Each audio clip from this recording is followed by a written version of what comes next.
Are you a real estate investor looking to sharpen your skills or a newbie looking to become one? You're in the right place. Welcome to Where Should I Invest? Real Estate Investing in Canada with your host, Sarah Larbi.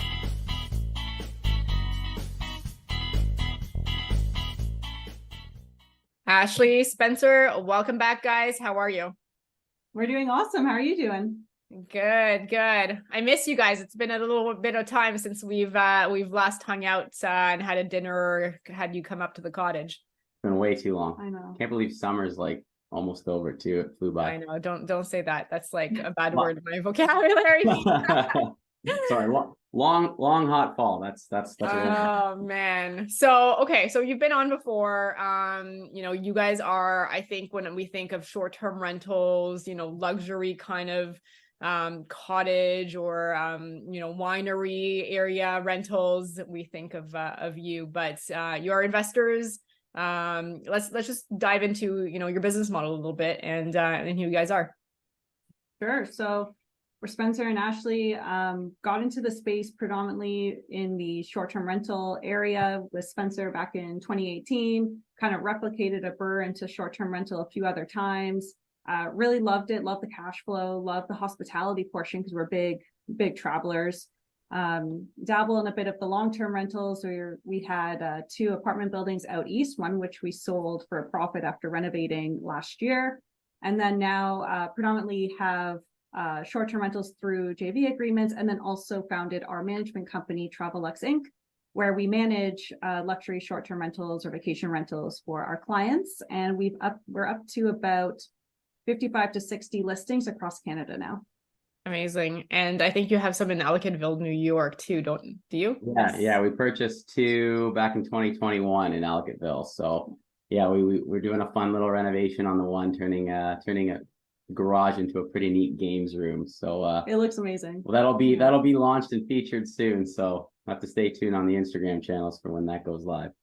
Cool. So obviously the economy's changed. Interest rates have risen very dramatically in a very short amount of time. Short-term rental bylaws are coming into play in many municipalities.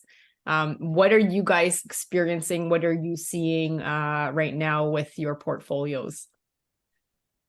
It's a really good question. So in terms of the municipalities cracking down on it, we're seeing the majority of them actually moving to a licensing program, which is great because that means a few things, right? It means that you'll be able to actually do it legally. And from a management perspective, it forces people to run it properly, right? There's the whole stigma around Airbnbs being bad parties. And, unfortunately, the horror stories are the only thing that makes the news, right? Mm-hmm. You don't hear a lot of great families had a good time. You don't see that in the news articles. So unfortunately, there's a bad rap about it. With municipalities going towards this licensing program, it's almost like a demerit point system. So it forces you to make sure that, noise is kept to a very respectable level, garbage is handled appropriately, and just that it's taken care of and that you're respecting the neighborhood. So we are really happy to see that most municipalities are going that route. There's obviously a few here in the Niagara region that are on the fence. Some of them just completely don't allow it. But from an investment strategy, we personally, and we would obviously recommend to take a look into that and only invest in municipalities that allow it. And we're also seeing the municipalities that don't allow it, who were previously more in the gray, kind of like you're not really allowed, but nothing's really happening, are starting to really crack down. Mm-hmm. So our language to our clients is only purchase in areas that have a license in place. When and it's all laid out, and you can get this license and exactly how you need to operate. Awesome. I actually have a few questions for you guys. I've seen some of your work online. It looks amazing. Some of the properties that you manage. I actually have a new Airbnb myself. It's this like really small, like it's a studio loft essentially. So it's not very luxury. Careful how you talk about it. It's my property too. Okay, sorry. we built. Go ahead. I'm just joking. So I guess so I'm in Hamilton part-time. I do a lot of realtor work there. So I do actually stay there, kind of like half of the month, and then the other half of the month I Airbnb it out.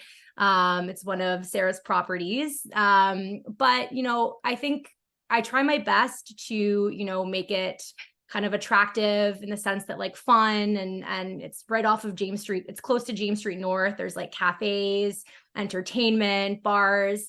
Do you guys have any like tips and tricks on how to kind of really spice it up and make it attractive, not to like people who are going to party, but young professionals, people looking to come for a few days, enjoy the bars, and there's also the Bayfront community as well. I was just wondering if you guys had any tips for myself. Yeah, I mean, I think you kind of nailed it on the head there when you said you're looking to attract a specific person. I feel like most hosts just throw a listing up and they don't actually plan on who they're trying to attract. So we call it our like guest avatar. When we are specifically putting a property online for short-term purposes, the first thing we do is decide, okay, who are we getting, right? You have to look at so many different factors, but proximity to local attractions is a huge one and very popular. You just mentioned your property, for example, is close to a lot of great things. So looking at, okay, young professionals coming to this area, what's the age, what kind of amenities are they looking for? And obviously, what kind of things can we highlight in this listing where it stands out and it's quite obvious that you're close to, X, Y, and Z. You're close to these restaurants, these attractions, these things. It's not buried in your listing. Essentially looking at like your top 5 things that are going to pull that avatar in. I would say starting with that is like the most obvious and number one thing for sure. Then secondly would obviously be pricing, but we can dive into that because there's talk for hours. That's a whole different beast. But you know what? Let's actually talk about it because I think with everything that's happened, the pricing that like even when I look at some of my cottage rentals, I mean, throughout the pandemic, we were getting insane numbers. And like, now we're back at like 2018, 2019 numbers. Potentially, I think people are tightening up on their budget, but what is the pricing strategy of today? Like, how are you guys pricing your properties? How often are you looking at that? Like, what is maybe 2 or 3 key tips, or what are they for investors wanting to price their units properly and get bookings that way? Yeah, so I mean, there are a lot more listings live right now. The good news is I would say less than 10% are actually following a dynamic pricing strategy. So we highly recommend dynamic pricing. What that is you're not just setting a flat price during weekdays and weekends. A lot of listings we see will be like a flat rate throughout the entire year. So the other thing I would highly suggest is actually spending some time and diving into the properties around you. Finding, if you can, 10 to 20 properties that are very similar in terms of proximity, location, amenities, and kind of setting that list aside and taking a peek at it. It doesn't have to be every day, but taking a peek at it frequently to see, hey, how are they pricing? What's their weekday rate for this month? What's their weekend rate? Do they have any long-term stay discounts? Do they do a 3-day, a 4-day, a 5-day? All of those things, if they're yeses, I would suggest trying to mimic that, but most of the time they're not really going to have anything. And that can be an example of something where you could separate yourself and just be a little bit more competitive. I would highly recommend using a dynamic pricing software like Wheelhouse and Price Labs are 2 really good ones. I've dabbled in both. I'm starting to lean more towards Price Labs. I used Wheelhouse for about 2.5 years. I'm starting to switch to Price Labs now just because I find the data and the access to data is a lot more accurate. And just using that as a shortcut tool to be able to pull that competitive set over and taking a look at, hey, all these properties around my area, they offer similar things, or they make around the same amount of money. What can I do to add to the property, or how can I price the property to be more competitive? So that way, when people are searching in that area, your property is going to stand out. Whether it's a pricing discount, maybe it's the photos, maybe it's something an amenity that you add that others don't have. What can I do to help stand out in that regards? So how does Price Labs work? Like, is it a fixed price, monthly price per how many units you have? Like, walk us through that. Yeah, so it is a monthly subscription. You can cancel it at any time. Obviously, the more properties you have, it's a sliding scale discount. I believe they start you off at like $15.99 USD per month. So you're looking around $20-ish Canadian. So essentially what that does is you plug your property in, you can sync it directly with Airbnb. If you're using other channel managers, like Hostfully, Hospitable, those are some popular ones. It'll sync in directly with that as well. And then essentially from there, it pulls everything. It pulls the address, it pulls the number of beds, the baths, it does a whole deep dive into the amenities that you have. So that's why it's super important to make sure that your amenities list is correct. And then based on that, it will pull the competitive set in that area with similar amenities and will spit out a fairly accurate recommended base price. That doesn't mean it's going to price that every single day. It's going to start with that base price and then obviously adjust based on supply and demand. So essentially, if there's a weekend where there's a lot of bookings coming in, like for example, April 8th of 2024 is a very popular date. Hot tip. Because of that the total solar eclipse, I believe. So if you Oh. look on out of these dynamic pricing softwares, it's going to really shoot that price up, and it will do things for that specific, for that specific example. Concerts is a really popular one. You said you have a place in Hamilton. If you're close to, those types of venues, it will be able to pull in that type of data. And again, it will adjust your pricing up and down based on that. As much as you want to hope it's a set and forget, it's not always 100% accurate. So it's something that you definitely want to keep an eye on. If you think that the pricing is a little bit too low and you're getting booked up way too fast, you might have to go in and manually adjust. But what's nice about that is it's going to do that daily change on your listing, which is a huge factor from an SEO boost, if you want to call it that, to Airbnb, because they see it as you're a responsible host. You're trying to price it to be competitive. So they give you a little bit of a ranking in terms of that. But there's also cool things you can do with it as well. Like you can do like the gap nights where you can fill like gaps in your calendar, because it'll automatically see that there's a couple nights that in say a week that aren't booked. So it'll automatically kind of drop the price a little bit. Or you can do something where if someone books for a couple nights, it'll drop the price of the third night, which kind of like entices them to book that extra night, which is pretty interesting. And then the minimum stay settings is actually pretty cool. It will pull in all the data from your competitors, if you want to call it that, and it will spit out a recommended minimum stay strategy. You don't have to follow it, but at least you kind of know what's out there. Instead of going on Airbnb and clicking on each and every little listing, it will just pull it for you, and you'll be able to see, hey, the majority of people here are 3 nights. The majority of people here are 2 nights. Maybe they recommend 1 night during the week and 2 nights on the weekend. So you can kind of see what they suggest based on data and react accordingly. But where, again, I see a lot of people missing out on opportunities, unless it's a legitimate logistical concern, is they might have a too high of a minimum night stay. Sometimes you have to have that due to cleaning and you just don't have the team to get it. But if you do have the ability to come down and be more competitive, we've seen that make a huge difference for a lot of clients in the past, just by making that one little change. Or even if you don't typically allow 1 night stays, the program, you can tell it to, if there's like a 1 night stay block, you can up that price by like 300 or 400%. So at least if you're going to have a 1 night stay, probably never on the weekend, but during the week, it will be 3 or 4 times what the base price is. So it makes it well worth the hassle.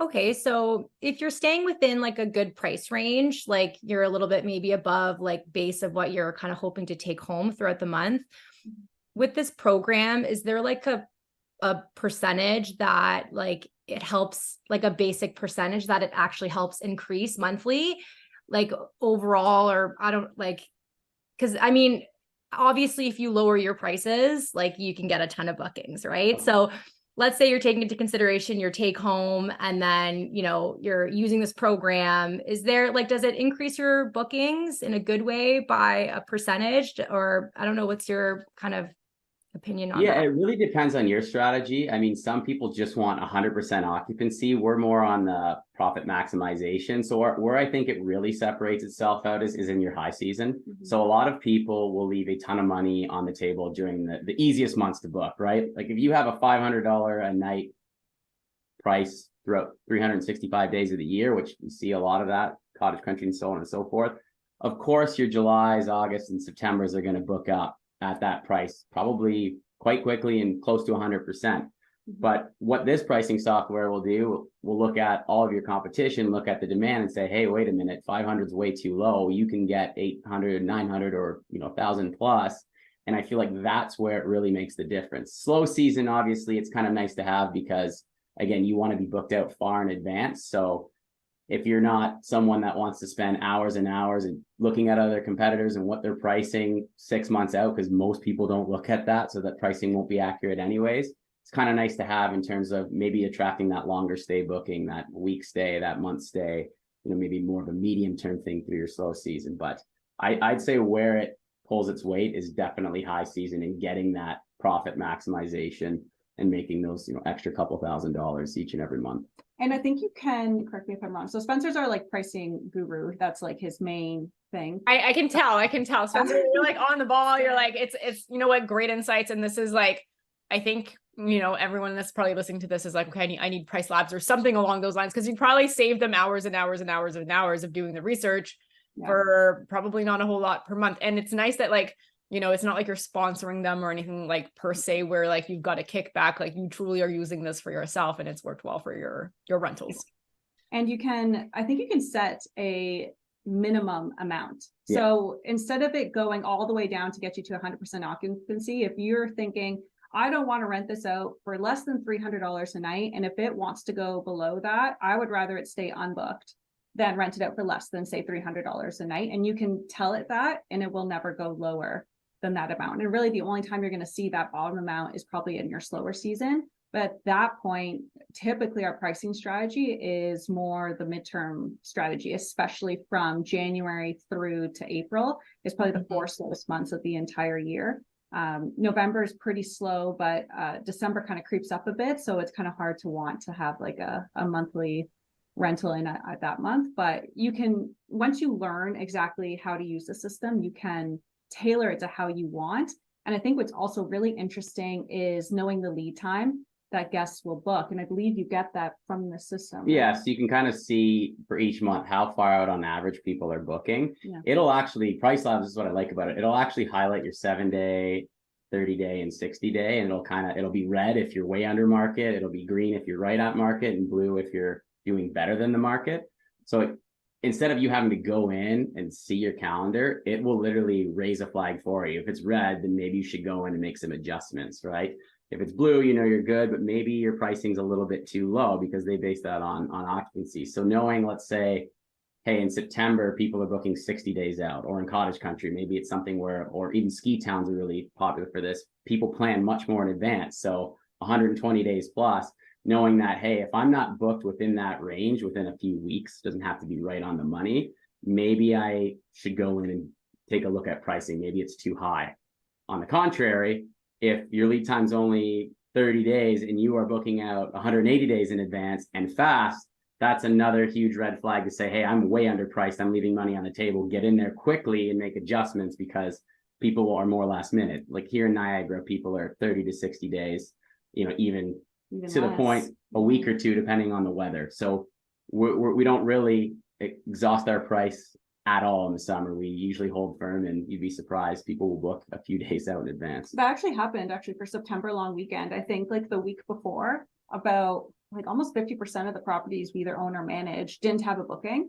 And even I was like, hey, want to look at that? And Spencer, you were very confident. You're like, no, I got this. And every single property had a booking by that following long weekend. It still makes you nervous as hell, but yeah, it's going to happen. So do you know if that's changed since like the last year or the year? I mean, obviously the pandemic was strange, but do you think now people are they maybe waiting longer than usual to book because maybe they're hoping that prices go down, or they're just being a little bit more like cautious with their money? Like what are you guys seeing from that standpoint?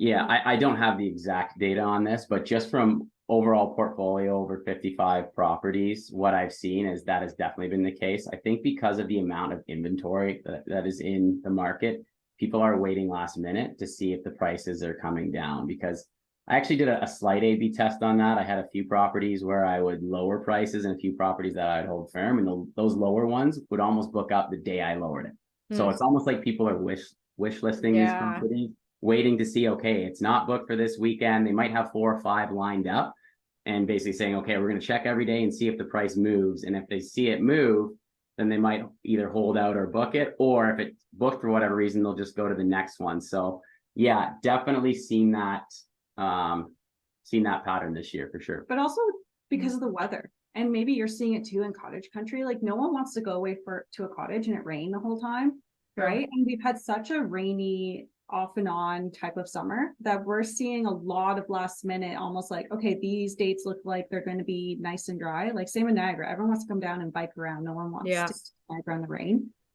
So then we're seeing last minute bookings, and we're seeing a ton of weekday bookings now. I think people since COVID are just so much more flexible that we're seeing like Monday to Wednesday bookings, which are typically our lowest nightly rates, like crazy, almost booking up before weekends. And even like Thursday to Saturday or Saturday to Monday. Mm-hmm. So again, this is where you want to get creative with your pricing strategy, because obviously your Friday, Saturday, most people are going to have those at the highest rate. It's going to be higher than your Sundays and Thursdays. Well, people are seeing that on the calendar. And if you're like 50% less on Sunday or Thursday night, you're more than likely, and we've seen a lot, will get that Thursday to Saturday or Saturday to Monday and miss out on that extra really good night. So that's where you want to get creative and maybe adding that extra 3-day discount. Maybe have a 10 or 15, 20% discount for 3 days. So it entices them to book that other night, or raise your prices on the Thursday to Sunday. So look, just seeing that, like taking a look at, okay, a lot of people are booking Thursdays to Saturdays. Maybe we need to raise the Thursday prices to force people to book the weekend. That's another thing that we've had to adjust and do a lot of this year specifically. That's very interesting. I want to go back to, you mentioned amenities, and I'm a big believer of that as well. And I can compare some of my cottages. Like one has a hot tub, one doesn't have a hot tub, one has a games room, one doesn't have a games room. Like it actually makes a huge difference. And I find even more so in the off season. Let's talk about amenities, what you're seeing works well, in this year, moving forward, 2023 and beyond, which properties get the highest occupancy because of that, and like, what people are asking for. I think here we're just going to sound like a broken record because we say the same things. But in our defense, if I'm looking for an Airbnb in the winter, what would I want? And right off the top of my head, and we've done this when we've searched, we click hot tub. We don't want to go somewhere without one. So hot tub is going to be your number one amenity for the winter. Yeah. And again, that's because we're in the Niagara region, wine country, right? Our avatar is that person coming down. That'll be completely different for someone, say in Hamilton, that is coming down for work, right? Obviously the hot tub's a bonus. Don't get me wrong. You throw that in, it will always make more money than not having it. It will pay for itself. But I mean, you have to look at who your avatar is. And if it's more of a high-end client that's paying a lot more money, you need to have some of those luxurious amenities and some winter amenities to bring people in during slow season. Wi-Fi would be a really good one. I know it sounds like obvious, but you'd be surprised how many people just kind of get like, oh, this should be fast enough speed. Again, I'm not a huge Wi-Fi person, so I couldn't tell you what number that is, but there are people that will just get the mid-range package and have issues. I would always just get as fast as you possibly could, spend the extra $40-$50, make sure it's solid. And yeah, the other thing is too, a lot of people, this is a really good pro tip, not just stating in your listing description what your Wi-Fi speed is. If you go into amenities and you scroll down to Wi-Fi, there'll be a little hyperlink that will say add details. And then once you click on that, it will actually run a test. So you need to be in the home, you need to be connected to the Wi-Fi, but that alone is like such a big ranking boost for your property, because Airbnb is not just going to take your word for it, whether your listing has, 1 gigabyte per second. They want to see that you actually do. So when you run that test, it is 1 gigabyte per second, it says super fast. You'll see a badge actually show up saying super fast Wi-Fi, great for remote work. That is a huge bonus, especially if you're having like a place where you're getting a lot of people for work. So doing that one, I feel a lot of people sleep on it, but it's like just a very easy thing to do, super obvious, but super powerful. And people, like, it's one of our top 3 questions that guests ask before booking is, can your Wi-Fi support multiple people working from home being on video calls? So that's something you should know. And like he said, put up on your listing because it's huge. Yeah. And then just going down the overarching list of amenities, go into your profile, open it up, take a look at what you have and what you don't have. Obviously having as much as the kitchen items as you possibly can. If it's for our rule, if it's under $100, just get it. The more you have, the more complete your listing looks, and they're going to see that as like, okay, they're really responsible hosts. They have everything. Let's put that in. But I would for sure make sure your kitchen stock, and not just one of everything. I'm talking like 3 wine openers, 3 pizza cutters, multiple higher, better, good quality cutlery, knife set. You know, think about if you were to cook at home, what would you want? You'd want something of quality. You wouldn't want like 1 or 2 salad bowls, 1 spatula, a knife that's been there for a year and a half and is dull, right? You want to make sure that you have the kitchen absolutely stocked. I would say start there.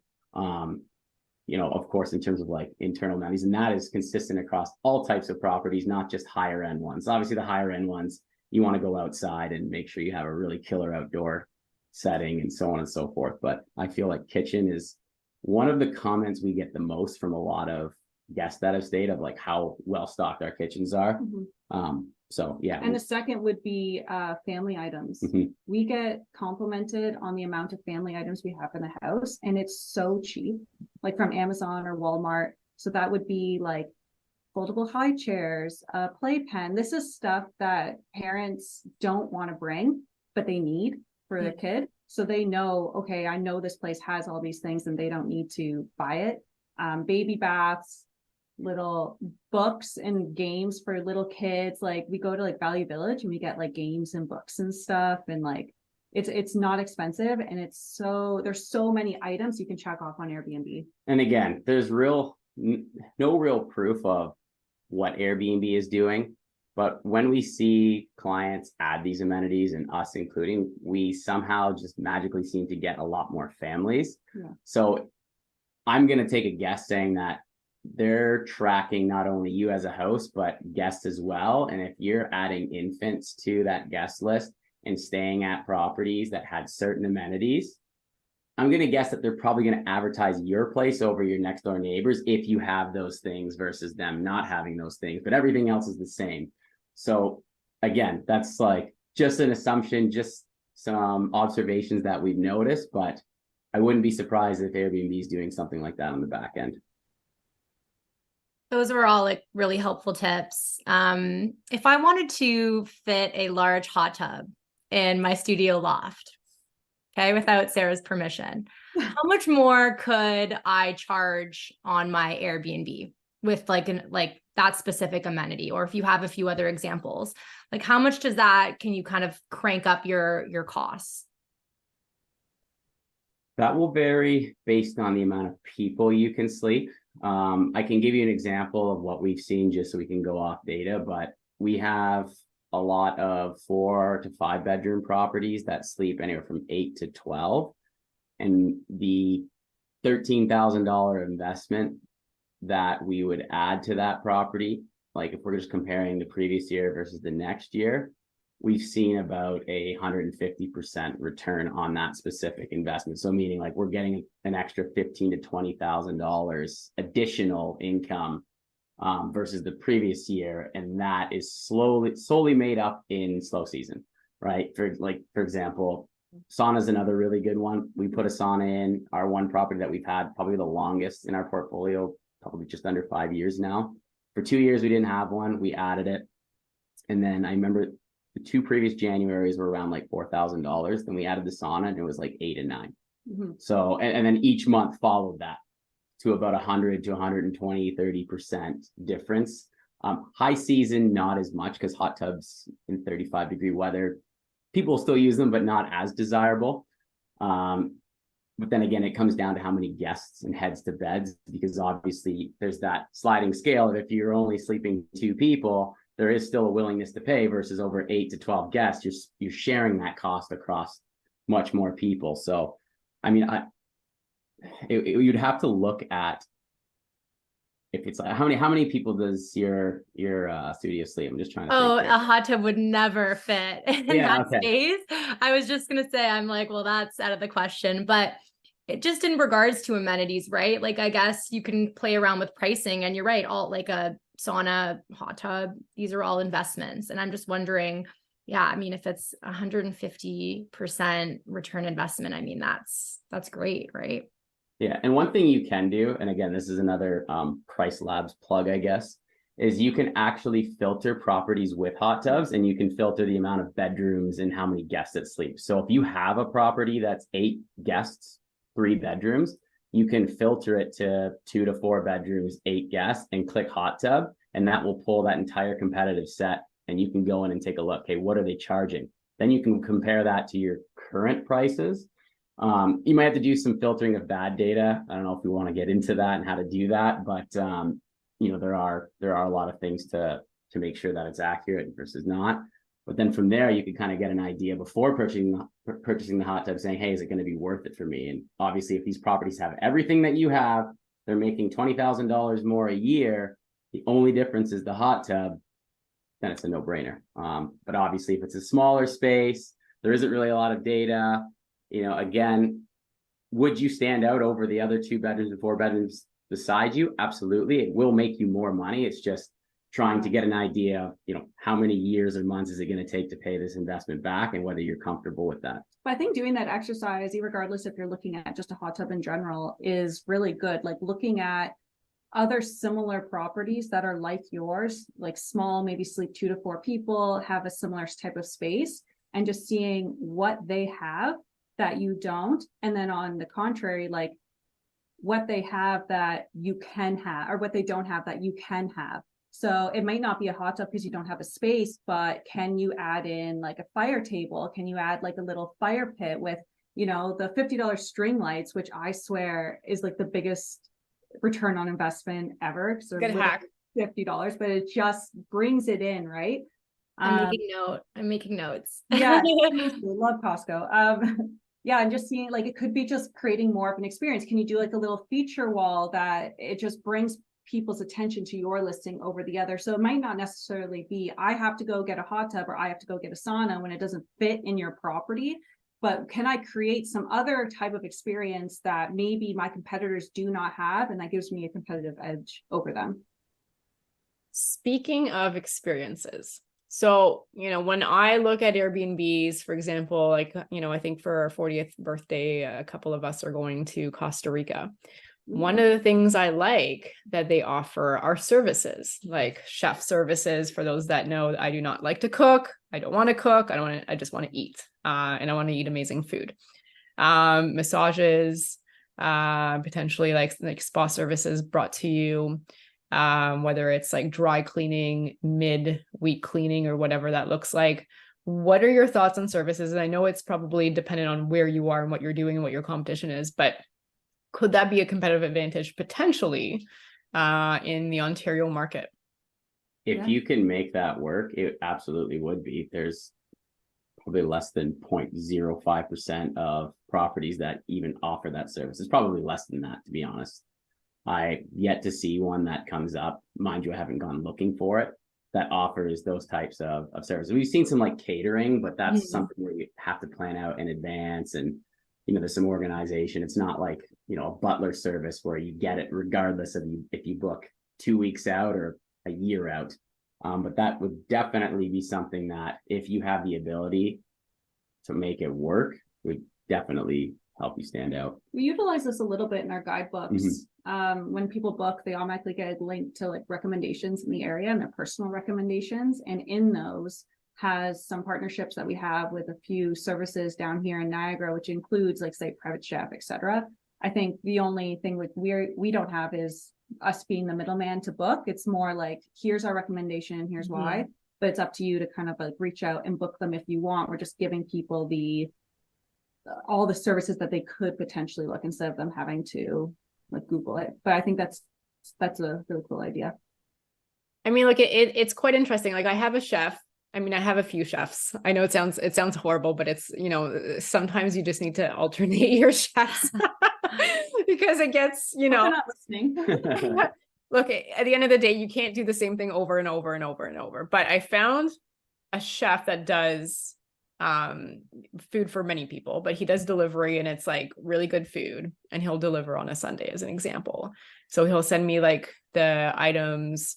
Here's what I'm making this week, and then how many of like the dinners or lunches do you want? And so we order that, and it's like $12 to $14 maybe like a meal, which I actually think, if I look at the cost of like going to the grocery store, the time to make food, like that may be better. That like, is it potentially worth adding something like that at 12, 14, 16, whatever that price is, into your nightly amount and say, you know, 5 meal, like 1 meal per day included or something like that? Or is there a potential liability to it? And I'm sure there is some along the way as well, but you know, what could that look like? And that could that be a huge competitive advantage?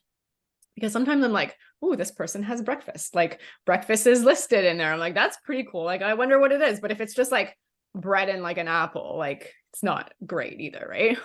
And that's what they qualify, like literally granola bars. You can check off breakfast. So make sure you ask if you are searching for that, what is provided. You mentioned that, so it's a good idea. What is this? I think it would be a really cool service to add in there. There's liability to everyone because to everything, because you can have people be like, you have X in there and I'm allergic to right, whatever. Or thanks for the meat dish, but I'm a vegan or whatever. And then instantly people will be like, well, I paid for this, so you have to rectify it because it's part of the nightly rate. I don't think not as many guests will see the benefit, I think, unless you ask them ahead of time, hey, we include 1 meal a day in your thing. Like, are there any dietary restrictions we should know about? Then I think you're kind of clear. Yeah, and having it like catered. So essentially you're getting them in touch with the person that's doing it. And they kind of go over the details saying like, hey, you know, what type of food are you guys into? Do you want something locally inspired, right? And then obviously any allergies, and just kind of have them go back and forth.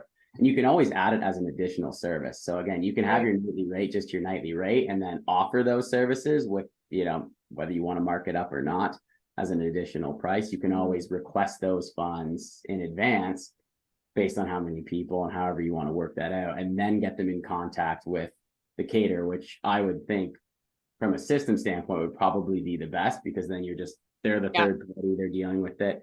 Obviously, the thing is, the more experiences you add, the more things can go wrong. So you need to have systems in place for everything, because at the end of the day, that review is extremely important.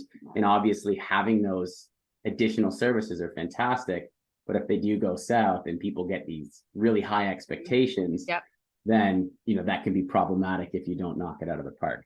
Yeah, absolutely. Great points. And I do like your idea of potentially just like even making it like you get this amount for free, but you can contact the person yourself, and then it's kind of like out of your hands. I do like that. Or you charge as like, it's pretty easy, right? If you're on platform to just request additional funds and they accept it, as an example. So that's pretty cool. Okay, I want to talk about your new services. You've got some new things coming up, some really exciting things. And you tested one of my Airbnbs with it, and it was very cool to see the before and after. What is it that you're now doing? So we're helping a lot of hosts, basically just making sure that they're doing everything they possibly can with their listing to attract more bookings, essentially make more money. Right? There's so many different factors that's involved, from the photos to the copywriting. So how the listing description, the title looks, to the back end stuff. Is the listing fully filled out? Are all the amenities checked off or X'd off? Are there any amenities that can be added that's we consider low-hanging fruit that is going to give them that search boost and help them perform better? You know, basically the big one that a lot of people miss is guest safety. And that's a really, really big one for platforms like Airbnb. And just making sure that they're going in and checking and updating these things, because every month they're adding a new amenity or a new something where you have to fill out, and just constantly making sure that it's filled out and it's a complete listing. And then with that, we offer pricing strategies based on, you know, the area and what we would recommend, and the tools that we mentioned earlier on in this chat, and how to use them and kind of why it's super important. At the end of the day, it's kind of the whole package of, okay, we would take your listing, take a look at, you know, what things are going right, what areas we can improve on, and what any host can do and change to their listing to make sure that it's fully optimized and it's attracting eyes and booking more. And basically the goal would be, like, if your listing and a different listing of your competitors is equal, that guests will want to book yours strictly based off of the Airbnb profile. Yeah. Front end, like to the guest, you're creating that emotion, right? Yeah. When you're searching for that Airbnb, you're drawn to that listing versus your competitors. Then obviously there's things on the back end that helps boost your listing, so it's being searched over your competitors, which essentially the guests would never see. But when you do have that potential guest on your page, they are becoming emotionally invested into that property. And even though you might be priced more than your competitors, for some reason, they still want to stay there. Even though you have everything that the other place does, you still want to stay there. I don't know if you guys gone through that, but when we've stayed at certain Airbnbs, there's just certain photos and certain settings that they've created where we're like, you've already put yourself in that cabana or that hammock, and you're reading a book, or you're having your morning coffee or your glass of wine by the fire, and you're just sold on it. And that's the whole point of making, creating that level of emotion when you're on the listing from a front end perspective. And I think we all know that having an average Airbnb/Airbnb listing just isn't going to cut it anymore. Like, you really do have to stand out. And that's what our services help do. Like, I think a lot of listings that we see leave a lot of questions. Like, once we read them and look at them, like, I would still have questions, and I'd be inclined more so to inquire and ask these questions to the host. Whereas we want people to read your listing, look at the photos, and be like, I know everything that I need to know in order to make this a confirmed booking right off the hop. Would you say, because you guys mentioned the kitchen is a big one, you get a lot of feedback on like how fully stocked it is, how many items it has, et cetera, based off of, how big the property is. What's the second space you get the most amount of feedback on? And what are some points you can give, myself, for example, on, again, how to just make it a little bit more attractive and just maybe some basic points. I know you have a range of properties.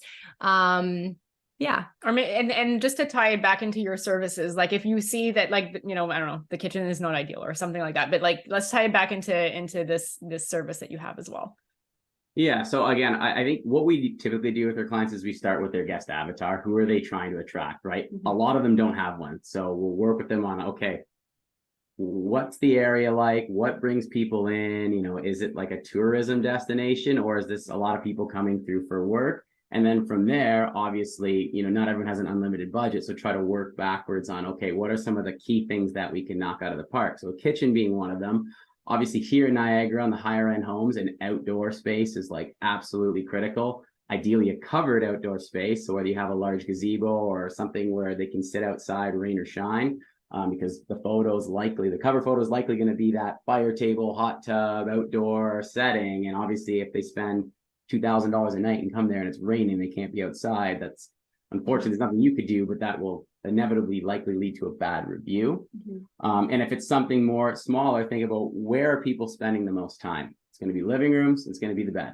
So making sure that you have a very comfortable living space that can seat everyone that you can list to comfortably. And obviously make sure that you have very comfortable sleeping arrangements. So mattresses, linens, things like that. Again, decor will help sell it, but just having it from a review standpoint, making sure that those things are super comfortable. And there's a lot of really good, affordable mattresses and linens out there that are like really, really popular with Airbnb hosts. Having those in the property would probably be the next place I look, just in general. And I also find too that even if someone has, say, like a stellar outdoor space, they tend to put like their top 5 photos all of the same outdoor space. Which we wouldn't recommend. Like typically as someone's looking through, they're probably clicking the first 5 photos, like as you search on Airbnb. So yes, you want your first 1 or 2 photos to be like the best ones you have, outlining exactly what you need. But people also want to see, okay, their outdoor space is great, but what's the inside look like? So it's almost like a visual tour of, if the next best photograph space you have is your kitchen, then that's in your top 5. If one of them is the bedroom because it looks aesthetically pleasing and comfortable, then that should be in your top 5. Just because you have a hot tub and like a fire pit, I wouldn't put every single top 5 photo in your Airbnb listing. And then you can put it, like the rest of the photos could be in such a way where you're almost walking through the space so that they can see it. We also love putting like a floor plan in there as well, because people are always asking, oh, is that bathroom on the second floor or the first floor? Or how does this flow? Or is there a bedroom on the main floor? Like it's nice to be able to see that. Yeah, your photos are by far, now that I think of it, your number 1 most important amenity. Adding a hot tub is great, but if you could spend $2,000 on really, really good photos, and that's really expensive for the market, but just to put that in perspective, mm-hmm. if they are done properly, that will yield you the highest investment than any amenity you could possibly add to it. Again, that's if things are staged, if the quality of the photos are good, if the shot creates that, emotion, essentially.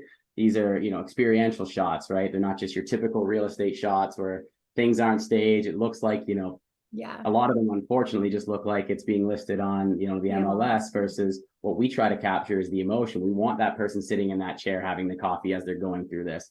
And when they're going through the listing, it's like a virtual tour that just keeps them wanting to scroll and, show me more, right? Versus, okay, we get it. There's 10 of the same photos of the hot tub. I get you have a hot tub. Oh, there's 50 photos of the bedrooms. Okay, I get that there's bedrooms, right? Having that, typically the order we go is your top 5, try to summarize all your biggest selling points of the property. Then we like to go living rooms, kitchens, bedrooms, bury the bathroom. They're not that important unless you have like this amazing bathroom.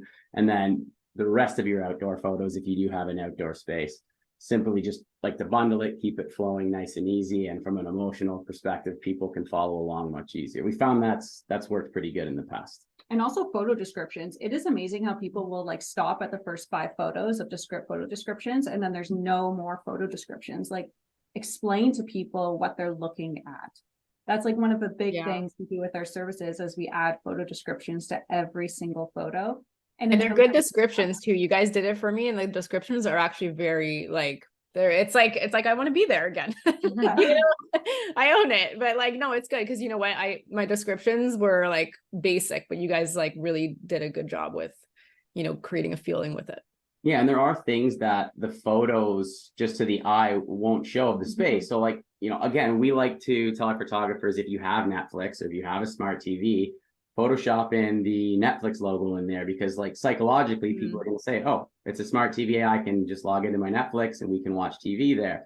Having that in the description, if you don't have that Photoshop, is also good, because again, it's explaining the benefits of being in that space, right? Like that the photo doesn't necessarily show. You have board games and stuff that are hidden in the photo, but just you can sort of see it. Right. If it's a really cool space to play those board games, like maybe you mentioned that there's board games included, because not everyone, I'm different because I like to read everything, but not everyone's going to go into every single description and read the entire listing to see whether you have Netflix or board games. I find the path of the guest is they see that cover photo that draws them in. They open up, you're going to get the next top 5 photos. This is a desktop, right? Phone's very similar. You're going to see the title. You want to make sure that the title, it kind of highlights all of your selling features in that 50 character max limit that you have.